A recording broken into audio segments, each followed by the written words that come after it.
HCN ನ್ಯೂಸ್ಗೆ ಸ್ವಾಗತ. ನಾನು ಪ್ರಿಯಾ. ಈಗ ಹೆಡ್ಲೈನ್ಸ್.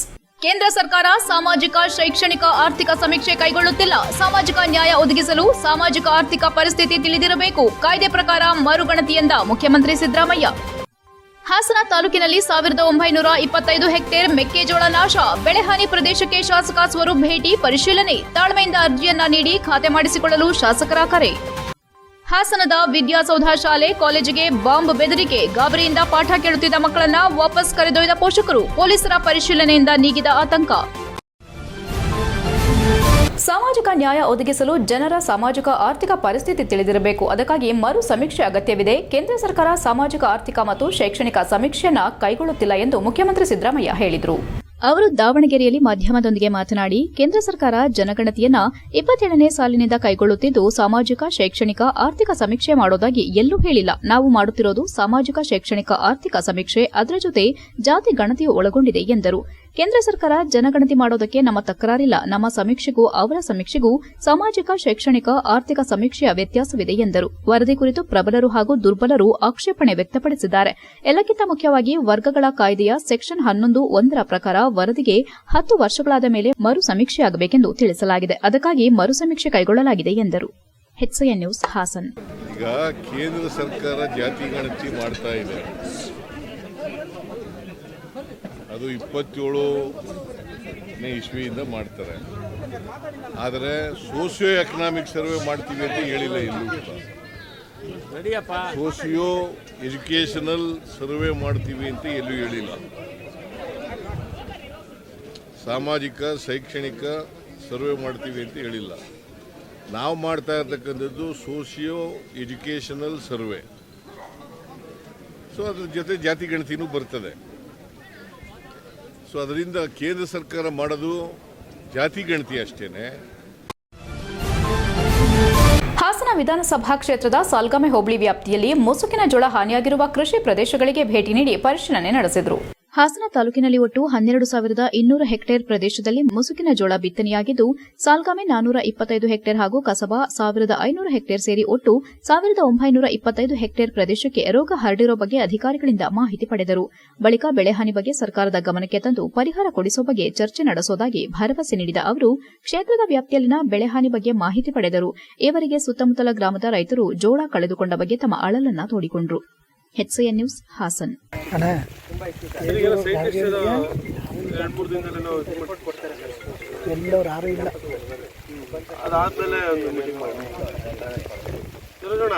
ಬಂದೇ ಇಲ್ಲ ಅಣ್ಣ. ನಾವು ಹಾಕಿರೋ ಸ್ವಂತ ಜೋಳಕ್ಕೆ ಬಂದಿಲ್ಲ ಅಣ್ಣ. ಇದು ನಾವು ಮನೆಯಲ್ಲಿ ಅಂದ್ರೆ ಸರ್ ಈಗ ಇದ್ರದ್ದು ಬೀಜ ಮನೆಗೆ ಇಟ್ಟಿರ್ತೀವಲ್ಲ, ನಾವು ದನಿಗೆಲ್ಲ ಸೆಪೆ ಬೆಳ್ಕೊಂಡು ಮಾಡ್ತೀವಲ್ಲ, ಅದಕ್ಕೆ ಕಂಪ್ಲೇಂಟ್ ಬರ್ತಿಲ್ಲ ಅಣ್ಣ.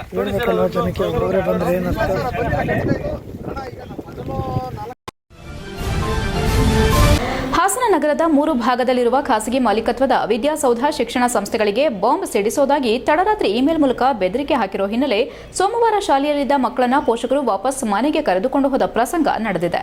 ಹಾಸನ ನಗರದ ಹನುಮಂತಪುರ ಬಳಿ ಖಾಸಗಿ ಮಾಲೀಕತ್ವದ ಕೈಗಾರಿಕಾ ಪ್ರದೇಶದಲ್ಲಿರುವ ವಿದ್ಯಾಸೌಧ ಶಾಲೆ, ಕೆಆರ್ಪುರಂನಲ್ಲಿರುವ ವಿದ್ಯಾಸೌಧ ಪಬ್ಲಿಕ್ ಸ್ಕೂಲ್ ಹಾಗೂ ವಿದ್ಯಾಸೌಧ ಕಿಡ್ಸ್ ಹಾಗೂ ಕಾಲೇಜಿಗೆ ಸೋಮವಾರ 1 ಗಂಟೆಗೆ ಬಾಂಬ್ ಹಾಕಿ ಸ್ಫೋಟಿಸುವುದಾಗಿ ಮುನ್ಸೂಚನೆಯನ್ನ ಯಾರೋ ಅಪರಿಚಿತ ಕಿಡಿಗೇಡಿಯಿಂದ ಶಿಕ್ಷಣ ಸಂಸ್ಥೆಗೆ ಬೆದರಿಕೆಯ ಇಮೇಲ್ ತಲುಪಿಸಿದ್ದಾರೆ. ವಿಷಯ ತಿಳಿದ ಶಾಲೆಯ ಪ್ರಾಂಶುಪಾಲರು ತಕ್ಷಣ ನಗರ ಹಾಗೂ ಗ್ರಾಮಾಂತರ ಪೊಲೀಸ್ ಠಾಣೆಗೆ ವಿಷಯವನ್ನ ಮುಟ್ಟಿಸಿದ್ದಾರೆ. ಕೂಡಲೇ ಪೊಲೀಸ್ ಅಧಿಕಾರಿಗಳು, ಪೊಲೀಸರು ಹಾಗೂ ಬಾಂಬ್ ನಿಷ್ಕ್ರಿಯ ದಳದ ಸಿಬ್ಬಂದಿಗಳು ತಡರಾತ್ರಿಯೇ ಶಾಲಾ ಕಟ್ಟಡಗಳಿಗೆ ಆಗಮಿಸಿ ಪೂರ್ಣ ಪರಿಶೀಲಿಸಿದರು. 3 ಶಾಲಾ ಕಟ್ಟಡಗಳಿಗೂ ಕೂಡ ತೆರಳಿ ತುಂಬಾ ಸಮಯ ಪರಿಶೀಲಿಸಿದ್ರೂ ಕೂಡ ಬಾಂಬ್ ಇರೋ ಬಗ್ಗೆ ಯಾವುದೇ ವಸ್ತು ಪತ್ತೆಯಾಗಲಿಲ್ಲ.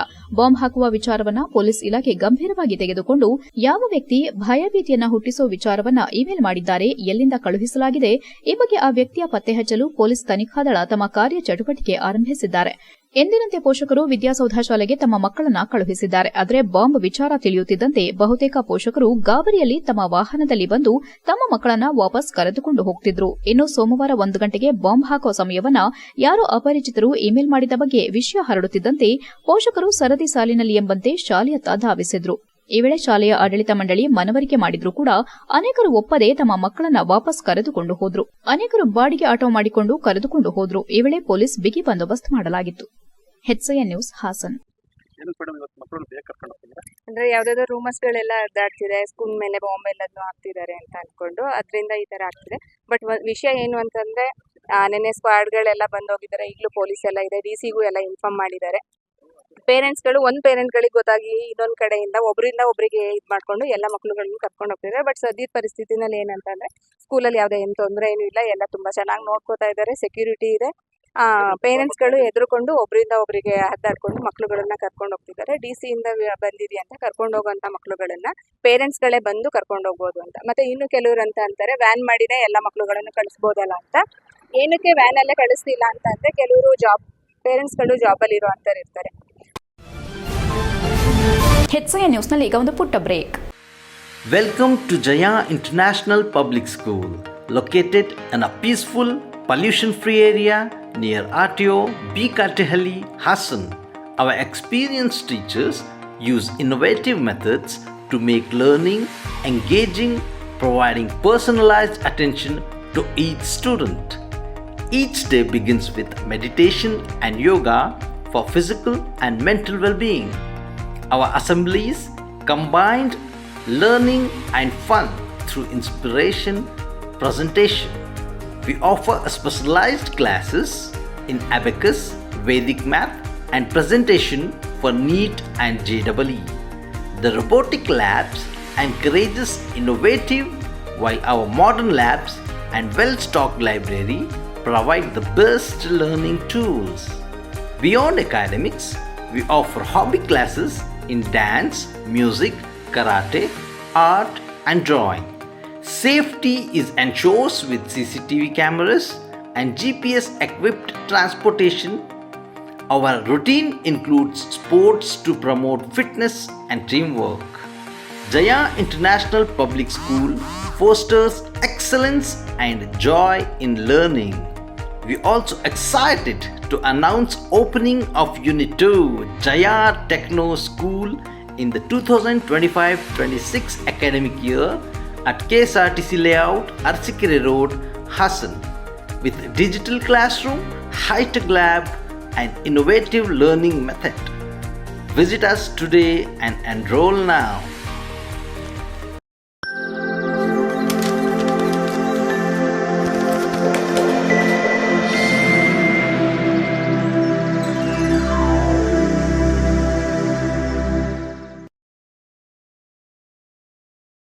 ಬ್ರೇಕ್ನ ನಂತರ HCN ನ್ಯೂಸ್ಗೆ ಸ್ವಾಗತ.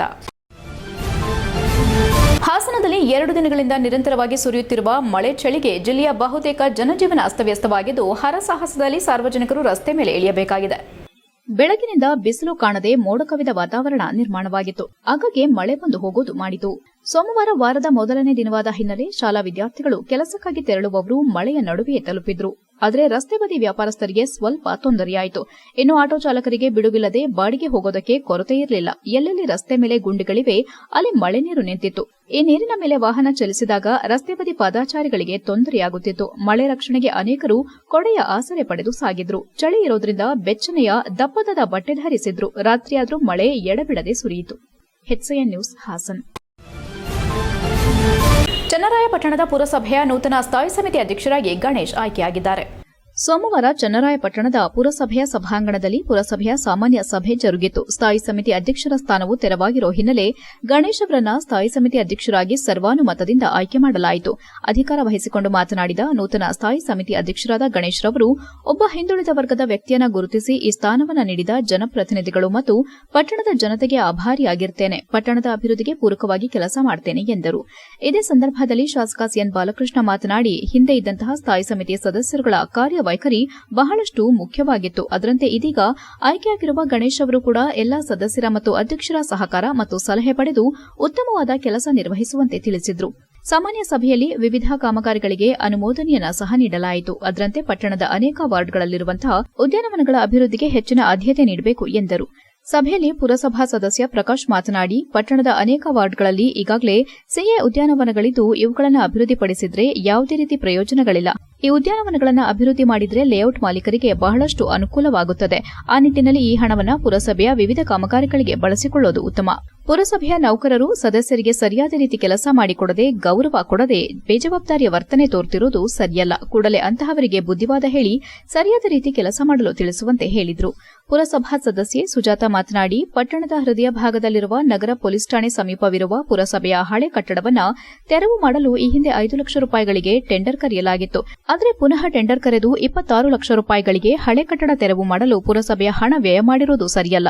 ಜನರ ಹಣವನ್ನು ಲೂಟಿ ಮಾಡುತ್ತಿದ್ದೀರಾ ಎಂದು ಪ್ರಶ್ನಿಸಿದರು. ಇದಕ್ಕುತ್ತರಿಸಿದ ಪುರಸಭಾ ಅಧ್ಯಕ್ಷ ಮೋಹನ್, ಹಳೆಯ ಎಸ್ಆರ್ ದರಕ್ಕೆ ಈ ಹಿಂದೆ ಟೆಂಡರ್ ಕರೆಯಲಾಗಿತ್ತು. ಆದರೆ ಈ ವರ್ಷದ ಎಸ್ಆರ್ ದರದ ಪ್ರಕಾರ ಟೆಂಡರ್ ಕರೆಯಲಾಗಿದ್ದು ಇದರಲ್ಲಿ ಯಾವುದೇ ಅವ್ಯವಹಾರ ನಡೆದಿಲ್ಲ. ಹಳೆ ಕಟ್ಟಡವನ್ನು ಈಗಾಗಲೇ ತೆರವು ಮಾಡಲಾಗಿದ್ದು ಶೀಘ್ರದಲ್ಲಿ ಗುದ್ದಲಿ ಪೂಜೆ ನೆರವೇರಿಸಿ ಉತ್ತಮ ವಾಣಿಜ್ಯ ಕಟ್ಟಡ ನಿರ್ಮಿಸಲಾಗುವುದು ಎಂದರು.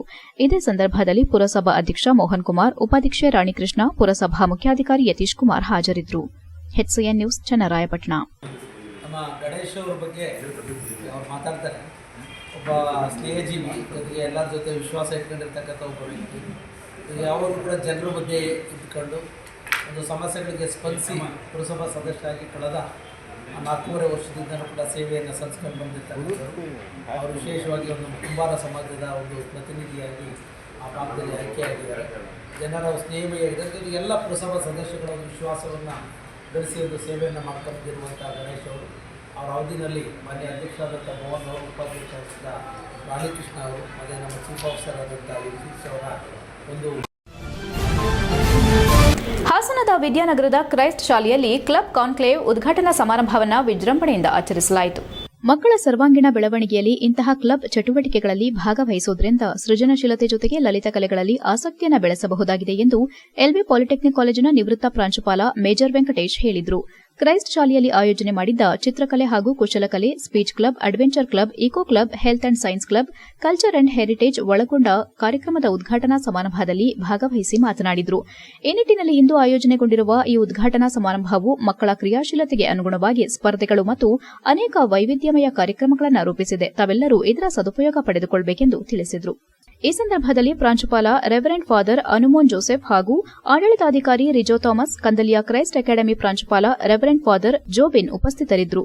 ಮೇಲ್ವಿಚಾರಕಿ ಮತ್ತು ಶಿಕ್ಷಕಿಯರಾದ ಮೇರಿ ಹಾಗೂ ಬೇಬಿ ರಾಣಿ ಭಾಗವಹಿಸಿದ್ರು. ವಿದ್ಯಾರ್ಥಿಗಳು ವಿಶಿಷ್ಟ ಶೈಲಿಯ ನವನವೀನ ಆಕರ್ಷಕ ನರ್ತನ ಶೈಲಿಯೊಂದಿಗೆ ಉತ್ಸಾಹದಿಂದ ಭಾಗವಹಿಸಿದರು.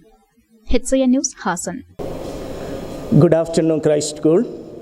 Today, we are inaugurating our Club Conclave 2025-26. It's an opportunity for all our students to engage in various club activities like Adventure Club, Eco Club, Science Club, Speech Club, Health and Hygiene Club. HCN ನ್ಯೂಸ್ನಲ್ಲಿ ಈಗ ಒಂದು ಪುಟ್ಟ break.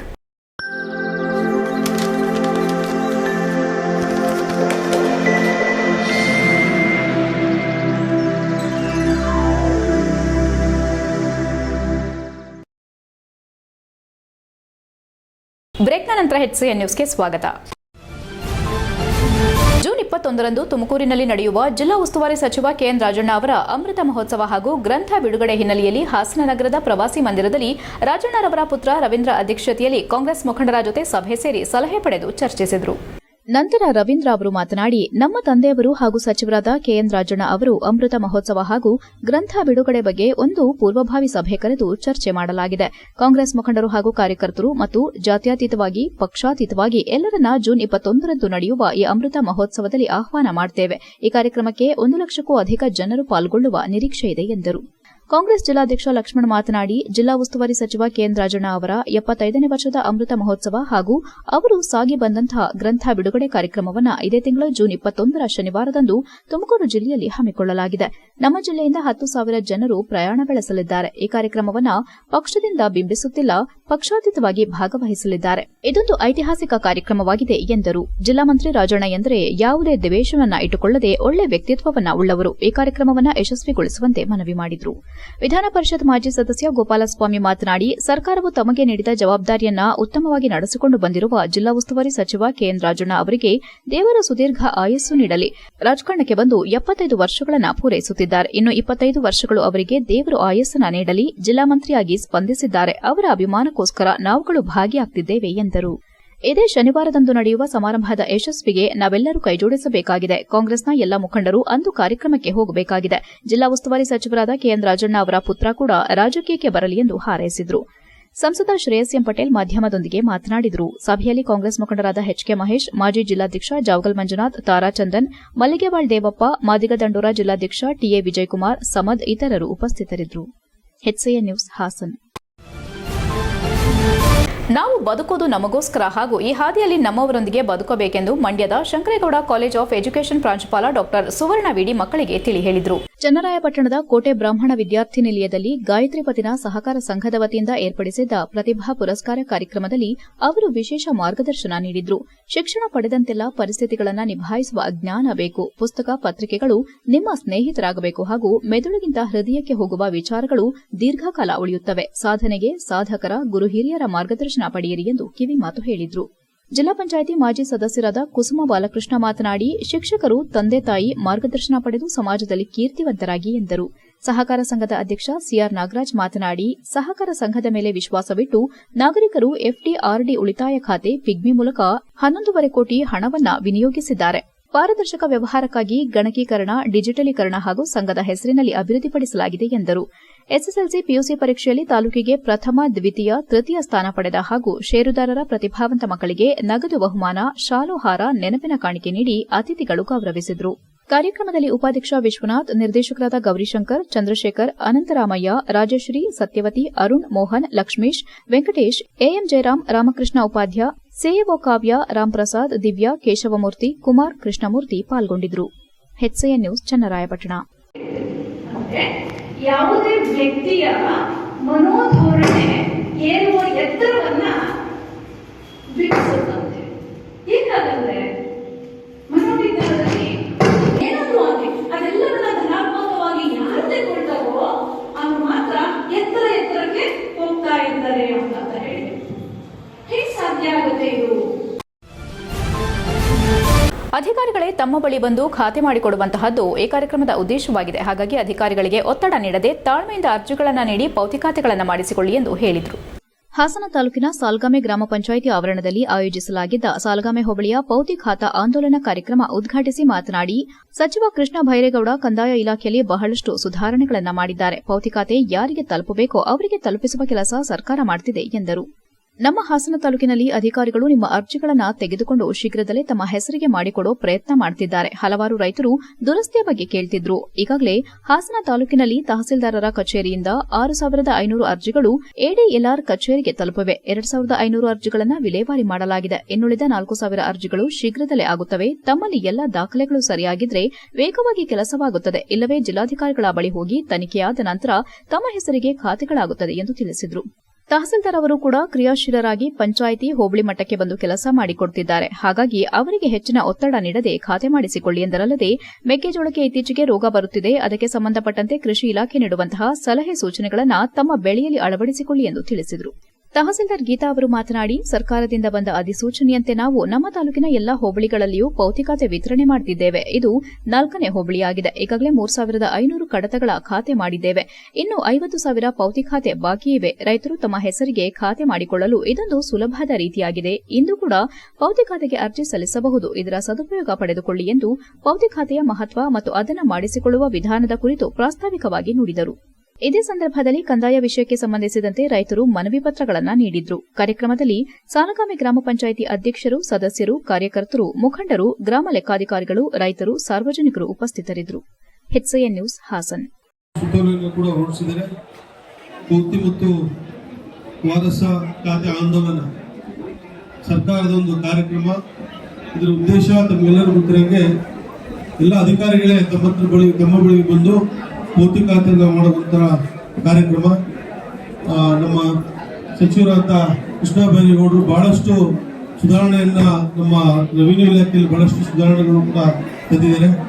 ಅದೇ ರೀತಿ ಏನು ಕೃಷಿ ಜಮೀನು ಮಾಲೀಕರು ಮರಣ ಹೊಂದಿದ ನಂತರ ಅದರ HCN ನ್ಯೂಸ್ನಲ್ಲಿ ಈಗ ಒಂದು ಪುಟ್ಟ ಬ್ರೇಕ್. ಹಾಸನದಲ್ಲಿ 28 ವರ್ಷಗಳಿಂದ ಜನತೆಗೆ ಅತ್ಯುತ್ತಮವಾದ ವೈದ್ಯಕೀಯ ಸೇವೆಯನ್ನು ನೀಡುತ್ತಿರುವ Hemavathi multi speciality hospital Hassan. ನಮ್ಮಲ್ಲಿ ದಿನದ 24 ಗಂಟೆಯೂ ಆಕ್ಸಿಡೆಂಟಲ್ ಇಂಜುರೀಸ್ ಮತ್ತು ಎಮರ್ಜೆನ್ಸಿ ಸರ್ವಿಸ್ಗಳನ್ನು ಹೊಂದಿದೆ. ಹೇಮಾವತಿ ಆಸ್ಪತ್ರೆಯ ಡಾಕ್ಟರ್ ನಿಖಿಲ್ ಆರ್ಭಟ್ ರವರು ಎಂಎಸ್ ಆರ್ಥೋಪೆಡಿಕ್ನಲ್ಲಿ ಚಿನ್ನದ ಪದಕ ಪಡೆದು ಸಿಂಗಾಪುರ್ ಜನರಲ್ ಹಾಸ್ಪಿಟಲ್ನಲ್ಲಿ ಫೆಲೋಶಿಪ್ ಇನ್ ಜಾಯಿಂಟ್ ರಿಪ್ಲೇಸ್ಮೆಂಟ್ ಸರ್ಜರಿಯ ಪದವಿ ಪಡೆದು ಸೇವೆಯನ್ನ ಸಲ್ಲಿಸಿರುತ್ತಾರೆ.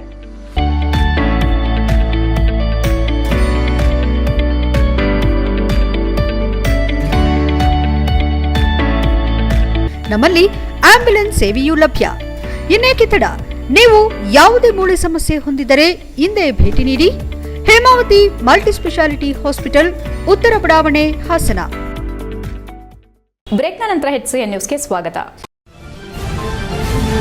ಸಕಲೇಶಪುರ ತಾಲೂಕು ಕಸಬಾ ವ್ಯಾಪ್ತಿಯ ರಸ್ತೆ ಅಗಲೀಕರಣಕ್ಕೆ ಬೇಕಾಗುವ ಸರ್ಕಾರಿ ಜಾಗವನ್ನು ಕಬಳಿಸುತ್ತಿರುವವರ ವಿರುದ್ಧ ಕಸಬಾ ವ್ಯಾಪ್ತಿಯ ಇನ್ಸ್ಪೆಕ್ಟರ್ ರೆವೆನ್ಯೂ ಮತ್ತು ಸಕಲೇಶಪುರ ಉಪವಿಭಾಗಾಧಿಕಾರಿಗಳು ಕ್ರಮ ತೆಗೆದುಕೊಳ್ಳಲು ವಿಳಂಬವಾದರೆ ನೊಂದ ರೈತರು ಮತ್ತು ಸಾರ್ವಜನಿಕರು ನಿಮ್ಮ ಕಚೇರಿ ಮುಂದೆ ಸಾಮೂಹಿಕವಾಗಿ ಆತ್ಮಹತ್ಯೆ ಮಾಡಿಕೊಳ್ಳುವುದಾಗಿ ರಾಜ್ಯ ರೈತ ಸಂಘದಿಂದ ಜಿಲ್ಲಾಧಿಕಾರಿ ಸಿ ಸತ್ಯಭಾಮ ಅವರಿಗೆ ಮನವಿಯನ್ನು ಸಲ್ಲಿಸಿದರು. ಇದೇ ವೇಳೆ ರಾಜ್ಯ ರೈತ ಸಂಘದ ಜಿಲ್ಲಾಧ್ಯಕ್ಷ HB ಧರ್ಮರಾಜ್ ಮಾಧ್ಯಮದೊಂದಿಗೆ ಮಾತನಾಡಿ, ಸಕಲೇಶಪುರ ತಾಲೂಕು ಕಸಬಾ ಹೋಬಳಿ ಕಡಬನಹಳ್ಳಿ ಗ್ರಾಮದ ಸರ್ವೆ ನಂಬರ್ 14ರ ರಾಜ್ಯ ಹೆದ್ದಾರಿ ಬದಿಯ ರಸ್ತೆ ಅಗಲೀಕರಣಕ್ಕೆ ಬೇಕಾದ ಸರ್ಕಾರಿ ಜಾಗವನ್ನು ಅಪ್ಪಮಕ್ಕಳು ಇತ್ತೀಚಿನ ದಿನಗಳಲ್ಲಿ ಅಕ್ರಮವಾಗಿ ಒತ್ತುವರಿ ಮಾಡಿರುತ್ತಾರೆ. ಇದರಿಂದ ಸಾರ್ವಜನಿಕರಿಗೆ ಮತ್ತು ಜಮೀನಿಗೆ ಕೃಷಿ ಯಂತ್ರೋಪಕರಣಗಳನ್ನು ತೆಗೆದುಕೊಂಡು ಓಡಾಡುವ ರೈತರಿಗೆ ತೊಂದರೆಯಾಗಿರುವುದಲ್ಲದೆ ರಸ್ತೆ ಅಗಲೀಕರಣ ಸಂದರ್ಭದಲ್ಲಿ ಸರ್ಕಾರಕ್ಕೆ ಸರ್ಕಾರದ ಆಸ್ತಿಪಾಸ್ತಿಗಳನ್ನು ಉಳಿಸಿಕೊಳ್ಳುವ ನಿಟ್ಟಿನಲ್ಲೂ ಕೂಡ ತೊಂದರೆಯಾಗಿರುತ್ತದೆ ಎಂದು ದೂರಿದರು. ಇದಕ್ಕೆ ಜನವರಿಯಿಂದ ನಿರಂತರವಾಗಿ ತಹಸೀಲ್ದಾರ್ಗೆ ಮತ್ತು ಉಪವಿಭಾಗಾಧಿಕಾರಿಗಳಿಗೆ ನೊಂದ ರೈತರು ವಿವಿಧ ಸಂಘಟನೆ ಮುಖಾಂತರ ಮನವಿ ಸಲ್ಲಿಸಿದ್ರೂ ಯಾವುದೇ ಪ್ರಯೋಜನವಾಗಿಲ್ಲ. ತಹಸೀಲ್ದಾರ್ ಚಂದ್ರೇಗೌಡ ಅವರಿಗೆ ಒಂದು ನೋಟಿಸ್ ಜಾರಿ ಮಾಡಿರುತ್ತಾರೆ ಅಷ್ಟೇ. ಉಪವಿಭಾಗಾಧಿಕಾರಿಗಳು ಯಾವುದೇ ಕ್ರಮಕ್ಕೆ ಮುಂದಾಗಲಿಲ್ಲ. ಬದಲಾಗಿ 16 ವರ್ಷಗಳ ಹಿಂದೆ ಮಂಜೂರಾದ ಭೂಮಿಯನ್ನ ಕಾಡು ಪ್ರಾಣಿಗಳ ಹಾವಳಿಯ ನಡುವೆ ಕೂಡ ಬಡ ರೈತ ತಮ್ಮ ಕುಟುಂಬ ನಿರ್ವಹಣೆಗಾಗಿ ತನ್ನ ಬದುಕನ್ನ ಕಟ್ಟಿಕೊಂಡಿರುವ ಮಂಜೂರಾದ ಭೂಮಿಯನ್ನ ಇಲ್ಲಸಲ್ಲದ ಕಾರಣಗಳನ್ನ ಹೇಳಿ ಮಂಜೂರಾತಿಯನ್ನ ರದ್ದುಪಡಿಸಿ ರೈತ ಕುಟುಂಬವನ್ನ ಬೀದಿಗೆ ತಳ್ಳೋ ಪ್ರಯತ್ನವನ್ನ ಸಕಲೇಶಪುರ ವಿಭಾಗಾಧಿಕಾರಿಗಳು ಮಾಡಿರುತ್ತಾರೆ ಎಂದರು. ಸಕಲೇಶಪುರ ತಾಲೂಕು ಕಸಬಾ ಹೋಬಳಿ ವ್ಯಾಪ್ತಿಯ ರೆವೆನ್ಯೂ ಇನ್ಸ್ಪೆಕ್ಟರ್ ಮತ್ತು ಉಪವಿಭಾಗಾಧಿಕಾರಿಗಳ ಮೇಲೆ ಕ್ರಮ ತೆಗೆದುಕೊಳ್ಳಲು ವಿಳಂಬವಾದರೆ ಸಕಲೇಶಪುರ ಕಸಬಾ ವ್ಯಾಪ್ತಿಯ ನೊಂದ ರೈತರು ಮತ್ತು ಸಾರ್ವಜನಿಕರು ನಿಮ್ಮ ಕಚೇರಿ ಮುಂದೆ ಸಾಮೂಹಿಕ ಆತ್ಮಹತ್ಯೆ ಮಾಡಿಕೊಳ್ಳುತ್ತೇವೆ ಎಂದು ರೈತರು ತೀರ್ಮಾನಿಸಿರುತ್ತಾರೆ. ಮುಂದಿನ ಪರಿಣಾಮಗಳಿಗೆ ಸರ್ಕಾರವೇ ನೇರ ಹೊಣೆಯಾಗಲಿದೆ ಎಂದು ಎಚ್ಚರಿಸಿ ಮನವಿ ಮಾಡಿದರು. ಇದೇ ವೇಳೆ ರೈತ ಸಂಘದ ತಾಲೂಕು ಅಧ್ಯಕ್ಷ ಪವನ್, ಉಪಾಧ್ಯಕ್ಷ ಕೃಷ್ಣಮೂರ್ತಿ, ಮಹೇಶ್, ನಾಗೇಶ್, ಕನ್ನಡ ಹೋರಾಟ ಸಂಘಟನೆ ನಾಗರಾಜ್ ಇತರರು ಉಪಸ್ಥಿತರಿದ್ದರು. HCN news, Hassan. ನಾನು HB ಧರ್ಮರಾಜ್ ಅಂತ ರಾಜ್ಯ ರೈತ ಸಂಘಟನೆಗಳ ಒಕ್ಕೂಟದ ಹಾಸನ ಜಿಲ್ಲಾ ಅಧ್ಯಕ್ಷರು. ಇವತ್ತು ನಾವು ಜಿಲ್ಲಾಧಿಕಾರಿಗಳ ಕಚೇರಿಗೆ ಇದು 3ನೇ ಬಾರಿ ಬರ್ತಾ ಇದ್ದೀವಿ. ಉದ್ದೇಶ ಇಷ್ಟೇ, ಸ್ಟೇಟ್ ಹೈವೇ ಅಂತ ಏನು ಹೇಳಿ ರಾಜ್ಯ ಹೆದ್ದಾರಿಗಳು, ಆ ಹೆದ್ದಾರಿಗಳಿಂದ ರೈತರ ಸಂಪರ್ಕಕ್ಕೆ ಜಮೀನುಗಳಿಗೆ ಹೋಗೋಕ್ಕೆ ರಸ್ತೆಗಳು, ಸರ್ಕಾರಿ ಜಾಗಗಳಲ್ಲಿ ರಸ್ತೆಗಳಿವೆ. ಅವುಗಳನ್ನ ಇವತ್ತು ಅವ್ರನ್ನ ಅಕ್ವೈರ್ ಮಾಡ್ಕೊಂಡಿರೋ ಅಂಥ ಚಂದ್ರೇಗೌಡರು ಇರ್ಬೋದು, ಇನ್ಯಾರ್ಯಾರೋ ಇದ್ದಾರೆ. ಇವತ್ತು ಅವ್ರು ಅಕ್ವೈರ್ ಮಾಡ್ಕೊಂಡು ರೈತರಿಗೆ ತಿರುಗಾಡ್ಲಿಕ್ಕೆ, ಅವ್ರ ಜಮೀನಿಗೆ ಬಂಡಿಗಳಿಗೆ ಹೋಗಕ್ಕೆ ಅವಕಾಶ ಇಲ್ದಂಗೆ ಮಾಡಿದ್ದಾರೆ. ಇದನ್ನ ಅರ್ಜಿಯನ್ನು ತಗೊಂಡೋಗಿ ನಾವು AC ಹತ್ರವ ಮತ್ತು ಹಾಸನ ಸಕಲೇಶಪುರ ತಾಲೂಕು ದಂಡಾಧಿಕಾರಿಗಳು ಹಾಗೆ ರೆವಿನ್ಯೂ ಇನ್ಸ್ಪೆಕ್ಟರ್ಗೆ 16 ಸರಿ ನಮ್ಮ ರೈತರುಗಳು ಕೊಟ್ಟಿದ್ದಾರೆ. ಚನ್ನರಾಯಪಟ್ಟಣದಲ್ಲಿ ರಾತ್ರೋರಾತ್ರಿ ರಸ್ತೆ ಬದಿ ಚರಂಡಿ ಹಾಗೂ ನೀರಿಗೆ ಕಸ ಹಾಕುವವರನ್ನು ಗುರುತಿಸಿ ದಾಖಲೆ ನೀಡಿದರೆ 1,000 ಬಹುಮಾನ ನೀಡುವುದಾಗಿ ಶಾಸಕ CN ಬಾಲಕೃಷ್ಣ ಘೋಷಣೆ ಮಾಡಿದ್ದಾರೆ. ಚನ್ನರಾಯಪಟ್ಟಣದ ಅಮಾನಿಕೆರೆ ಬಳಿ ಅಗ್ನಿಪಥ ಯುವಕರ ತಂಡ, ಮಕ್ಕಳ ಸಾಹಿತ್ಯ ಪರಿಷತ್, ಭೂಮಿ ಉಳಿಸಿ ಆಂದೋಲನ, ಪುರಸಭೆ ಇನ್ನಿತರೆ ಸಂಘಟನೆಗಳ ವತಿಯಿಂದ ನಡೆಯುತ್ತಿರುವ ನಮ್ಮ ಕೆರೆ ನಮ್ಮ ಸ್ವಚ್ಛತೆ, ನಮ್ಮ ಕೆರೆ ಉಳಿಸೋಣ ಬನ್ನಿ ಕಾರ್ಯಕ್ರಮದಲ್ಲಿ ಸ್ವಚ್ಛತಾ ಪ್ರಕ್ರಿಯೆಗೆ ಚಾಲನೆ ನೀಡಿ ಮಾತನಾಡಿದ ಅವರು, ರೋಗ ರುಜಿನಗಳು ಸ್ವಚ್ಛತೆಯ ಕೊರತೆಯಿಂದ ಬರುತ್ತವೆ. ಈ ಬಗ್ಗೆ ಸಾಮಾಜಿಕ ಕಳಕಳಿ ಬೇಕಾಗಿದೆ ಎಂದರು. ಪುರಸಭೆಯ ಪೌರಕಾರ್ಮಿಕರು ತಮ್ಮ ಆರೋಗ್ಯವನ್ನು ಲೆಕ್ಕಿಸದೆ ಉತ್ತಮ ಸೇವಾ ಕಾರ್ಯ ಮಾಡುತ್ತಿದ್ದಾರೆ. ಪುರಸಭೆ ಸಂಗಡ ಸಾರ್ವಜನಿಕರು ಸಹಕಾರ ನೀಡಬೇಕು. ಶ್ರವಣಬೆಳಗೊಳ ಐತಿಹಾಸಿಕ ಪ್ರದೇಶವಾಗಿದ್ದು ಬೆಳಗೊಳಕ್ಕೆ ಹೋಗುವ ರಸ್ತೆಯ ಇಕ್ಕೆಲಗಳಲ್ಲಿ ತ್ಯಾಜ್ಯದ ವಸ್ತುಗಳನ್ನು ಮೂಟೆಕಟ್ಟಿ ಎಸೆಯಲಾಗುತ್ತಿದೆ. ನೀರಿನ ಚಾನಲ್ ಏರಿ ಮೇಲೆ ದೇವಾಲಯಗಳ ಬಳಿ, ಪ್ರಮುಖ ರಸ್ತೆಗಳಲ್ಲಿ, ವಿದ್ಯುತ್ ಕಂಬಗಳ ಬಳಿ ಕಸವನ್ನು ಎಸೆಯಲಾಗುತ್ತಿದೆ. ಎಷ್ಟೇ ಜಾಗೃತಿ ಮೂಡಿಸಿದ್ರೂ ಈ ಕಾರ್ಯ ನಿರಂತರವಾಗಿ ನಡೆಯುತ್ತಿರುವುದು ಬೇಸರದ ಸಂಗತಿ ಎಂದರು. ತ್ಯಾಜ್ಯ ಸಂಗ್ರಹಕ್ಕಾಗಿ ಪುರಸಭೆಯು ವಾಹನಗಳನ್ನು ಏರ್ಪಾಡು ಮಾಡಿದ್ರೂ ಕೆಲವರು ರಸ್ತೆಗೆ ಕಸ ಎಸೆಯುವುದನ್ನು ಬಿಟ್ಟಿಲ್ಲ. ಕಸ ಎಸೆಯುವವರ ಬಗ್ಗೆ ಮಾಹಿತಿ ನೀಡಿದರೆ ಪುರಸಭೆಯಿಂದ 1,000 ರೂಪಾಯಿ ಬಹುಮಾನ ನೀಡಲಾಗುವುದು ಎಂದರು. ಚನ್ನರಾಯಪಟ್ಟಣಕ್ಕೆ ಗುಣಮಟ್ಟದ ಪರಿಸರ ಪ್ರದೇಶ ಎಂದು ಪ್ರಶಸ್ತಿ ಲಭಿಸಿದ್ದು ಆ ಗೌರವವನ್ನು ಹೆಚ್ಚಿಸಿಕೊಳ್ಳಬೇಕು. ಪುರಸಭೆ ವತಿಯಿಂದ ನಡೆಯುತ್ತಿರುವ ಘನ ತ್ಯಾಜ್ಯ ನಿರ್ವಹಣಾ ಘಟಕ ನಲ್ಲೂರಿನಲ್ಲಿದ್ದು ಈಗಾಗಲೇ 350 ಟನ್ ಗೊಬ್ಬರ ಮಾರಾಟವಾಗಿದೆ. 300 ಟನ್ ಗೊಬ್ಬರವನ್ನು ಮಾರಾಟ ಮಾಡಲು ಸಿದ್ದಪಡಿಸಲಾಗಿದೆ. ಚನ್ನರಾಯಪಟ್ಟಣದ ಅಮಾನಿಕೆರೆಯ ಸ್ವಚ್ಛತಾ ನಿರ್ವಹಣಾ ಕಾರ್ ನಡೆಸಲು 1,40,00,000 ರೂಪಾಯಿ ಹಣವನ್ನು ಅಂದಾಜು ಮಾಡಿದ್ದು ಸರ್ಕಾರಕ್ಕೆ ಪ್ರಸ್ತಾವನೆ ಸಲ್ಲಿಸಲಾಗಿದೆ ಎಂದರು. 1 ವಾರಗಳ ಕಾಲ ನಿರಂತರವಾಗಿ ಸ್ವಯಂ ಸೇವಕರು ಕೆರೆಯ ಆವರಣ ಸ್ವಚ್ಛಗೊಳಿಸುತ್ತಿದ್ದು ಪುರಸಭೆ ಸಹಕಾರ ನೀಡಲಿದೆ ಎಂದರು. ಪುರಸಭೆ ಅಧ್ಯಕ್ಷ ಮೋಹನ್ ಕುಮಾರ್, ಉಪಾಧ್ಯಕ್ಷೆ ರಾಣಿಕೃಷ್ಣ, ಸದಸ್ಯರಾದ ಗಣೇಶ್, ಪುರಿ ಮಂಜಣ್ಣ, ಮುಖ್ಯಾಧಿಕಾರಿ ಯತೀಶ್ ಕುಮಾರ್, ಪರಿಸರ ಇಂಜಿನಿಯರ್ ಕಾವ್ಯ, ಆರೋಗ್ಯಾಧಿಕಾರಿಗಳಾದ ಉಮಾ, ಮಂಜುನಾಥ್, ಮಕ್ಕಳ ಸಾಹಿತ್ಯ ಪರಿಷತ್ತಿನ ಪದಾಧಿಕಾರಿಗಳು, ಅಗ್ನಿಪಥ ಸೈನಿಕ ತರಬೇತಿ ಪಡೆಯುತ್ತಿರುವ ಯುವ ಪಡೆ ಸ್ವಚ್ಛತಾ ಕಾರ್ಯದಲ್ಲಿ ತೊಡಗಿದ್ರು. ಶಾಸಕರು ಹಾಗೂ ಗಣ್ಯರು ಅರಳಿ ಗಿಡವನ್ನ ಕೆರೆಯ ಬಳಿ ನೆಟ್ಟರು. HCN news, Channarayapatna. ನಮ್ಮೂರಿನ ಸೊಬಗು ಚಂದ ಅಂತ ಹೇಳ್ತಾ ಇಡೀ ನಾಡಿನಲ್ಲಿ ಚನ್ನರಾಯಪಟ್ಟಣದ ಗಾಳಿ ಬಹಳ ಶುದ್ಧವಾದಂಥ ಗಾಳಿ ಅಂತ ಶುರು ಮಾಡಿದೆ. ಮಾನ್ಯ ಶಾಸಕರ ನೇತೃತ್ವದಲ್ಲಿ ಇವತ್ತು ನಮ್ಮೂರಿನ ಕೆರೆಯನ್ನು ಸ್ವಚ್ಛಗೊಳಿಸೋದು, ಪುನಶ್ಚೇತನಗೊಳಿಸೋ ಕಾರ್ಯಕ್ರಮ ಹಾಕೊಂಡಿದ್ದೀವಿ. ಮತ್ತು ಸ್ನೇಹ ಬಳಗ ಸಂಘದ ವತಿಯಿಂದ ಮತ್ತು RSS ಸ್ವಯಂ ಇವರು ಏನು ಪದಾಧಿಕಾರಿಗಳಿದ್ದಾರೆ ಅವರ ಸಮ್ಮುಖದಲ್ಲಿ ಇವತ್ತು ಕೆರೆ ಸ್ವಚ್ಛತಾ ಆಂದೋಲನ ಕಾರ್ಯಕ್ರಮವನ್ನು ಹಮ್ಮಿಕೊಂಡಿದ್ದೀವಿ. ಕೆರೆಯಲ್ಲಿ ಕಲುಷಿತವಾಗಿರುವಂತಹ ಕಸ ಕಡ್ಡಿ ಮತ್ತು ಎಲ್ಲವನ್ನು ಸ್ವಚ್ಛಗೊಳಿಸಿ ಕಲುಷಿತವಾಗಿರೋ ನೀರನ್ನು ಸ್ವಚ್ಛ ನೀರನ್ನಾಗಿ ಮಾಡಬೇಕು. ಕೊನೆಯಲ್ಲಿ ಮತ್ತೊಮ್ಮೆ ಮುಖ್ಯಾಂಶಗಳು. ಕೇಂದ್ರ ಸರ್ಕಾರ ಸಾಮಾಜಿಕ, ಶೈಕ್ಷಣಿಕ, ಆರ್ಥಿಕ ಸಮೀಕ್ಷೆ ಕೈಗೊಳ್ಳುತ್ತಿಲ್ಲ. ಸಾಮಾಜಿಕ ನ್ಯಾಯ ಒದಗಿಸಲು ಸಾಮಾಜಿಕ ಆರ್ಥಿಕ ಪರಿಸ್ಥಿತಿ ತಿಳಿದಿರಬೇಕು. ಕಾಯ್ದೆ ಪ್ರಕಾರ ಮರುಗಣತಿಯಿಂದ ಮುಖ್ಯಮಂತ್ರಿ ಸಿದ್ದರಾಮಯ್ಯ.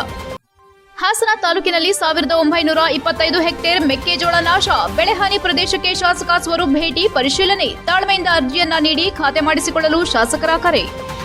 ಹಾಸನದ ವಿದ್ಯಾಸೌಧ ಶಾಲೆ ಕಾಲೇಜಿಗೆ ಬಾಂಬ್ ಬೆದರಿಕೆ. ಗಾಬರಿಯಿಂದ ಪಾಠ ಕೇಳುತ್ತಿದ್ದ ಮಕ್ಕಳನ್ನ ವಾಪಸ್ ಕರೆದೊಯ್ದ ಪೋಷಕರು. ಪೊಲೀಸರ ಪರಿಶೀಲನೆಯಿಂದ ನೀಗಿದ ಆತಂಕ.